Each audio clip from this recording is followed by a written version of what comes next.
Welcome to English Blackboard Teacher channel. Welcome to Teacher's English lesson. Today I'm going to give you a simple and easy approach on writing narratives. Narrative essays are normally essays that talk about stories. So what we need to do, we need to write interesting stories.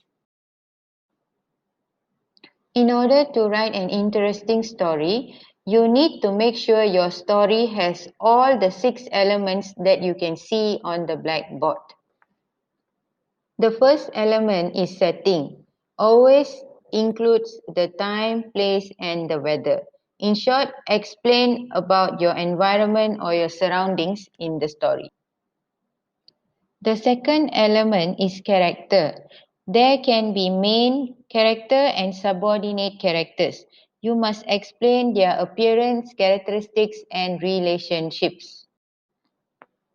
The third and fourth elements are connected. You must tell what problem the character faced, how and what struggles the character faced, and how the character solved the problem. The how is actions and reactions.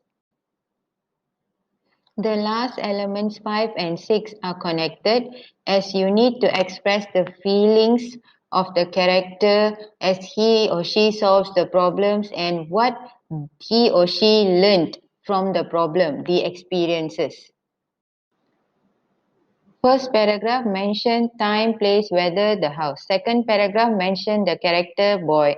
Third paragraph problem boy sleeping, house on fire. Fourth paragraph action neighbor called ambulance. Fifth paragraph the boy felt sad, scared. And the last one is the experience the boy got. There are 6 tips on the blackboard which can help you to write a good story. Okay, so we have some help resources to help the students out there. The first help resource is Help Vocabulary module, and the second help resource is a sample collection of oral or storytelling module that students can practice. To view these help resources, please click the link below in the description box.